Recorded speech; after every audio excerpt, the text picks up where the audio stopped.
Donald Trump, যার পররাষ্ট্রনীতি মানে হলো অভাবনীয় কিছু। ইরানের জেনারেল সোলাইমানিকে খতম করা থেকে শুরু করে আফগানিস্তানে তালেবানদের সাথে ডিল, সবই আমরা দেখেছি। ট্রাম্প এখন আবার হোয়াইট হাউসে ফেরার প্রস্তুতি নিচ্ছেন, আর বিশ্বজুড়ে প্রশ্ন উঠছে এরপর কে। গুঞ্জন ছড়িয়েছে ট্রাম্পের পরবর্তী টার্গেট নাকি তুরস্কের সুলতান খ্যাত রিসেপ তাইয়েপ এরদোগান। এটি কি কেবল ব্যক্তিগত শত্রুতা, নাকি এর পেছনে আছে কোনো বিশাল ভূ রাজনৈতিক চাল? আজ আমরা বিশ্লেষণ করব ট্রাম্পের সেই সম্ভাব্য হিট লিস্ট এবং তুরস্কের ওপর ঘনিয়ে আসা সংকটের কালো মেঘ।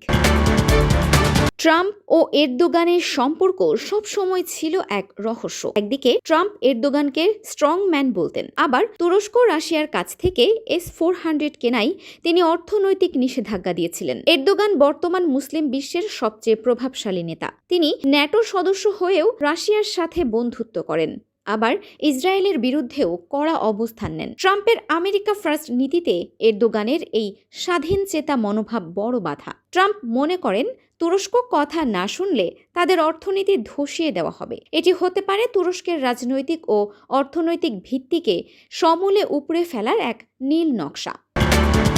ট্রাম্পের পরবর্তী টার্গেট হিসেবে এরদোগানের নাম আসার সবচেয়ে বড় কারণ হলো ইসরায়েল। ট্রাম্প ইসরায়েলের সবচেয়ে বড় সমর্থক, আর এরদোগান হলেন বর্তমানে ইসরায়েলের সবচেয়ে কট্টর সমালোচক। এরদোগান যেভাবে হামাসকে সমর্থন দিচ্ছেন এবং নেতানিয়াহুকে আন্তর্জাতিক আদালতে নেওয়ার হুমকি দিচ্ছেন, তা ট্রাম্পের জন্য অসহ্য। ট্রাম্প চাইলে কি তুরস্কের ভেতরে বিদ্রোহ উস্কে দেবেন, নাকি কুর্দি বিদ্রোহীদের অস্ত্র দিয়ে গৃহযুদ্ধের দিকে ঠেলে দেবেন? তবে মনে রাখতে হবে, তুরস্ক কোনো সাধারণ দেশ নয়। তাদের ড্রোন প্রযুক্তি আজ বিশ্বকে শাসন করছে। এরদোগানকে সরানো মানে হলো ন্যাটোর পতন নিশ্চিত করা, যা ট্রাম্প নিজেও হয়তো চাইবেন না।